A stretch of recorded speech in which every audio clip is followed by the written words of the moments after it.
Bom, pessoal, então vamos dar continuidade aqui aos nossos estudos. E agora a gente vai entrar especificamente nas dietas que são interais e nas dietas que são parenterais. Então, vocês viram os tipos de dietas no vídeo anterior.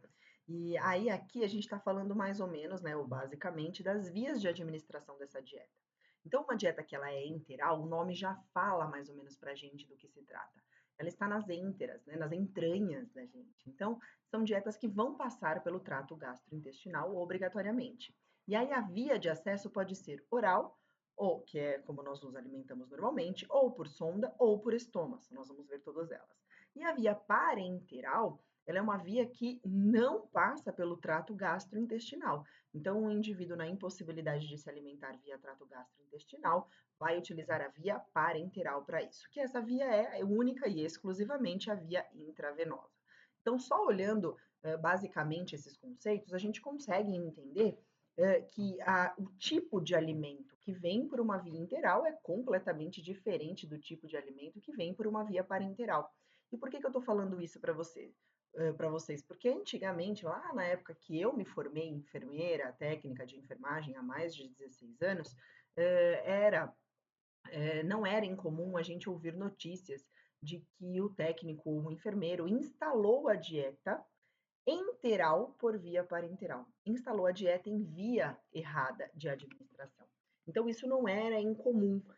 Por isso que algumas medidas foram tomadas, do tipo, as conexões agora elas são diferentes, então a gente não consegue mais conectar um equipo de via interal em uma via parenteral e vice-versa, então as conexões ficaram diferentes para poder minimizar esses riscos, mas isso já aconteceu. Então vamos falar de nutrição enteral. Deixa eu só tirar o gato aqui da mesa. E agora vocês têm que lidar com isso, viu? Via online. Vamos lá. Nutrição enteral ela pode ser por via de administração oral, como vocês podem ver aqui na imagem, então seria uma alimentação pela boca, uma dieta normal ou uma dieta especial, esses tipos todos de dieta que vocês viram, elas são dietas específicas para a via oral. Nós temos também a dieta, né, a via de administração por sondas, que é uma via enteral também, então por sondas nós não vamos ter aí a possibilidade de ter tantas variações de dieta, isso porque a característica dela é de fato uma dieta que ela é industrializada, então nós não temos as características alimentares ali, nós temos as propriedades, mas não temos a característica alimentar. Então você não vai ver pedaço de nada numa dieta integral. Para quem nunca viu, é um frasquinho, como se fosse uma bolsa de soro, né, naturalmente, e ele tem a cor do líquido como se fosse um café com leite, sabe? Não tem nada a ver com café com leite, mas é como se fosse aquela corzinha meio marrom café com leite, tá? Só que ela é estritamente industrial, ela é feita na indústria farmacêutica para conter todas as propriedades nutricionais que o paciente necessita, tá? E nós temos a via parenteral, que é a endovenosa, eu até deixei de outra cor aqui para vocês, que ela é de característica física, né? Um líquido branco também vem nessa bolsinha de soro aqui, ó, que vocês estão vendo. Ela tem uma cor completamente branca leitosa e é também um produto farmacêutico que está ali, propriamente dito, os nutrientes necessários que o paciente necessita estão ali feitos, né, para serem administrados por via endovenosa. Então, ela é farmacêutica, tá? Aqui eu não deixei, mas na imagem tem, e eu vou mostrar mais para frente para vocês, ainda duas possibilidades, que é as ostomias. Eu vou falar um pouquinho mais para frente para vocês, tá? Bom, então uma nutrição integral, por definição, é a administração de nutrientes pelo trato gastrointestinal quando ele ainda funciona, mesmo que ele funcione parcialmente. Por que é vantajoso sempre dar preferência a uma dieta enteral em relação a uma parenteral? Porque a gente sabe que a dieta enteral ela é uma dieta mais fisiológica, né? Então, o nosso trato gastrointestinal ele foi feito para isso. E aí, a gente fazendo dessa maneira, a gente consegue conservar a flora bacteriana que a gente tem no nosso intestino, tá? Por lei, eu deixei aqui também uma resolução da Anvisa, é, a dieta ela é via oral para atender aí pelo menos 60% das necessidades nutricionais do indivíduo. E caso isso não seja possível, é indicado por lei, então, que ele passe aí a utilizar dispositivos para suprir essa necessidade. Então, não é só uma questão de percepção médica. Existe um regulamento técnico para indicar uma sonda interal, por exemplo, ou algum dispositivo de ostomia interal para que o paciente comece a se alimentar. Então, se ele não consegue suprir as necessidades em 60%, né, as suas necessidades nutricionais, já é indicado que ele utilize um instrumento, né, ou seja, uma sonda, para que ele tenha essa necessidade suprida, e isso é uma regulamentação técnica, tá? Aqui estão os dispositivos, aqui eu falei que eu ia falar mais para frente para vocês, das ostomias, elas estão aqui. Então aqui, ó, sempre que tiver essa característica leitosinha, uma sonda branca leitosa, trata-se de uma sonda enteral. Essa daqui é um dispositivo de gastrostomia, existe um bottom, né? Então, toda vez que a gente fala de gastrostomia, nós estamos falando de um dispositivo que vai direto no estômago, assim como essa foto mostra aqui para vocês. Então, aqui vermelhinho é o estômago, aqui é a pele da pessoa e o dispositivo ele fica aqui para fora da pele, né? Então, a pessoa vai se alimentar diretamente por esta sonda. Essa daqui também são outras possibilidades de gastrostomias. Tá vendo que tem um balão aqui? Esse balão vai travar como esse balão aqui, ó, esse bottom está travando, tá? Então, existe a possibilidade de ser bottom ou de ser balão. Mas aqui é quando a pessoa vai ter aí uma ostomia para alimentação, tá? Para a gente falar das vias, então, de entrada das possibilidades de sonda, nós podemos ter uma sonda nasal, e aí ela ir até lá a posição gástrica, ou uma sonda nasal que vai até a posição entérica para alimentação. Então, vamos pensar separadamente assim, ó. O paciente vai se alimentar por sonda enteral. Existem duas possibilidades. Ou ela vai receber uma sonda, né? Vai passar essa sonda pelo nariz, ou esta sonda será passada pela boca. E aí, se ela for uma sonda enteral, ela vai estar dentro do duodeno lá no intestino, que é a primeira porção do intestino delgado, né, que faz a absorção dos nutrientes. Então é a SNE que nós estamos acostumados, sonda nasoenteral ou SOE, sonda oroenteral, tá? Então essas duas possibilidades elas existem. Agora, se o paciente estiver utilizando um dispositivo chamado sonda gástrica, eu nem coloquei a foto dela aqui para vocês, a sonda gástrica é aquela sonda mais transparente, que também pode ser passada pelo nariz ou pela boca, e a sonda gástrica, ela tem a função de alimentar, também há essa possibilidade, mas aqui em São Paulo nós utilizamos ela com a função de drenagem em grande maioria. Então, qual que é a diferença entre a sonda gástrica, SNG, né, sonda nasogástrica, ou SOG, sonda orogástrica, porque a via de administração pode mudar do nariz pela boca. Então, qual que é a diferença da gástrica para a enteral? Prioritariamente é porque uma está dentro do estômago, gástrica, estômago, e a outra está no duodeno, no intestino delgado. As duas servem para alimentação? Sim, só que aqui em São Paulo, prioritariamente a gástrica, ela tem mais a função de drenagem. Nós utilizamos ela nos hospitais mais com a função de drenar o conteúdo gástrico ao invés de colocar dieta por ela, tá? Então, para nós aqui em São Paulo, é muito mais comum ouvir de dieta e pensar em uma sonda inteira, uma sonda que está lá no intestino, tá bom? Ou existe a possibilidade desse artifício entrar por um orifício chamado ostomia, que foi o que eu mostrei para vocês. E aí há duas possibilidades. Ou vai entrar na gastrostomia, que é o estômago, ou no jejuno, que é uma outra porção do intestino. Então, nós temos o duodeno, jejuno e íleo. Esses são os nomes do nosso intestino delgado. Há sim a possibilidade do médico passar uma ostomia dentro do jejuno. Então, em que caso, professora? Vamos pensar assim, ó. Imagina vocês que o paciente tem um câncer de estômago. O estômago dele, ele está com um tumor e o médico provavelmente vai ter que tirar. E aí ele vai utilizar uma técnica que se chama gastrectomia. Ele retira total ou parcialmente o tecido gástrico. Ou seja, o estômago. E o paciente perde o estômago. Bom, como que o paciente agora, que não tem estômago, vai fazer para se alimentar? Dá para passar sonda? Não, porque não tem mais o pertuito, não tem mais o caminho do estômago. Então, como que vai fazer? O médico vai colocar, então, esta ostomia lá no intestino delgado.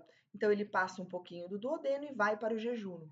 Então, todas as vezes que vocês virem uma jejunostomia, significa que o paciente ainda está se alimentando por aquele orifício, por aquela ostomia.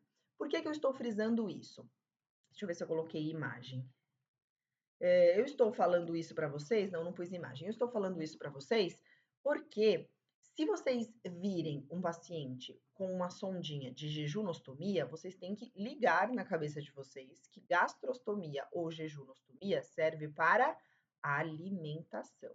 Já, se vocês verem um paciente com um dispositivo de ostomia chamado ileostomia, ilho é a última porção do intestino delgado, vocês têm que ficar ligados para entender que a ileostomia já não é mais para a alimentação, e sim para a drenagem também.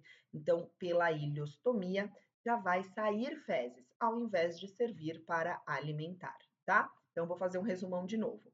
O paciente pode ser alimentado ou por sonda, ou por via oral, por sonda ou por ostomia. Por via oral, como nós nos alimentamos. Por sonda, ela pode ser gástrica ou ela pode ser enteral. Lembrando que a enteral é a mais comum aonde nós trabalhamos. Então, as enterais, as sondas enterais, são as que mais nós utilizamos aqui. Ela é mais flexível, ela é mais longa, ela é mais maleável, prejudica menos a anatomia do paciente, causa menos lesões no nariz, muito mais confortável de usar. Então, as enterais são as mais utilizadas. E a outra possibilidade que o paciente pode receber como via de administração de uma dieta são as ostomias. E aí nós vamos gravar duas: a gastrostomia, que está no estômago, e a jejunostomia, que está no jejuno, que é a segunda porção do intestino delgado, ok? Isso para a alimentação. Se vocês de repente virem uma ileostomia, que é a terceira porção do intestino delgado, ela já não serve mais para alimentação. Assim como vocês talvez já devem ter ouvido falar por aí sobre as colostomias. As colostomias estão no cólon, por isso o nome colos, cólon de intestino grosso.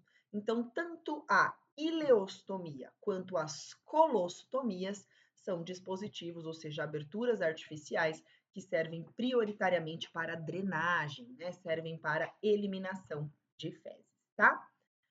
Bom, aqui eu deixei para vocês um exemplo de gastrostomia, como é, com o dispositivozinho aqui implantado. Então, é um bottom ou um balão, como vocês estão vendo aqui, que vai ser implantado percutâneo.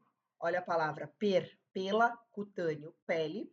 Então, o paciente vai ficar com aquele dispositivo lá no abdômen, tá? Em geral, na região do estômago ou um pouquinho mais abaixo, se for o caso de uma jejunostomia. E esta abertura artificial vai servir, esta sondinha vai servir para alimentação, tá? E aí eu deixei uma lembrança aqui para vocês, porque a enfermagem, ela não só manipula esse dispositivo para administrar alimentação ou medicamentos, né, se for o caso, mas nós também manipulamos e auxiliamos, né, desde a implantação desse dispositivo. Então, se você trabalhar em uma clínica de pré-operatório, você vai preparar esse paciente no pré-operatório para ir fazer esta gastrostomia, e aí ele volta e você presta os cuidados desta gastrostomia, tá? Em geral, nós ficamos com assistência de nutrição, mas se for o caso de você auxiliar esse paciente no pré-operatório, ou seja, no pré de colocar uma gastrostomia, prestar atenção em todo o protocolo da instituição, como banho pré-operatório, jejum pré-operatório, fazer histórico do paciente para ver se ele não tem alergias, para ver se ele não tem alguma doença relacionada que impeça a possibilidade dele fazer uma cirurgia, né? A observar se o médico fez a demarcação do sítio cirúrgico, observar se o paciente assinou a documentação que autoriza o procedimento a acontecer, então a necessidade de termo de cirurgia, de termo de anestesia, tá? E aí todo o protocolo de pré-operatório. E no pós-operatório, nós vamos considerar aquilo uma cirurgia, que provavelmente vocês vão ver isso com muita clareza em clínica cirúrgica. Então, observar se não tem sangramento no periósteo do dispositivo, né, da incisão, observar se o paciente não vai ter distensão abdominal, valorizar as queixas de dor desse paciente no pós-operatório e somente utilizar esse dispositivo de alimentação quando o médico liberar, porque uma vez que faz a gastrostomia, não é imediatamente que esse paciente pode utilizar a gastrostomia para a alimentação, tá? E aqui eu deixei os itens de assistência de enfermagem na nutrição, especificamente quando a gente for, né, administrar a medicação. Então, avaliar a tolerância desse paciente, no sentido de ver se aquela dieta é uma dieta que está favorável para ele ou não, porque o paciente pode estar tendo diarreia, ou pode estar tendo constipação ou obstipação, né? Pode estar tendo náuseas, pode estar tendo distensão abdominal com aquele tipo de dieta. Então, às vezes, o médico ou o nutricionista prescrevem a dieta e é a gente que fica de olho para ver se o paciente se adaptou a ela ou não, tá? Além disso, a gente vai verificar o volume do resíduo gástrico no início do plantão. Como fazemos isso, né? Verificar se esse paciente ele está tendo uma distensão abdominal ali ou não e fazer a aspiração realmente de conteúdo gástrico que tem ali, para ver se esse conteúdo realmente é menor do que 200 ml. Então a gente pega uma seringa de 20, aspira o conteúdo gástrico e normalmente não passa de 20, 40, até 100 ml. Por quê? Porque o paciente já passou por um período de não alimentação. E aí aquele alimento que está no estômago dele tem que ter digerido, tá bom? A gente assegura a integridade do frasco da dieta, né? Normalmente a dieta tem validade, a gente precisa garantir que essa dieta seja trocada naquele prazo de validade. Eu fico um pouco fico mal um pouco de falar para vocês sobre período, porque vai depender do tipo de dieta e muitas vezes do protocolo da instituição, tá? Mas em geral, 24 horas não passa disso. Mas de repente passou, é porque o protocolo da instituição conseguiu alguma coisa ali para mudar esse tempo, tá? Mas em geral, uma dieta não passa de 24 horas. A gente vai assegurar o horário de infusão e a velocidade da infusão e sempre lembrar que o paciente, durante a infusão e 30 minutos após ela, tem que permanecer em decúbito de Fowler. Eu deixei aqui de 30 a 45 graus, que é justamente o período de Fowler, tá? E logo após a administração da dieta, nós vamos fazer a lavagem desta sonda com um flush de água. E aí, gente, eu deixei aqui bem escritinha para vocês que não é água destilada, é água filtrada, tá bom? Antes de instalar nova dieta ou de fazer qualquer outra coisa, a gente precisa fazer aí esse flush, né? Fazer esta limpeza da dieta.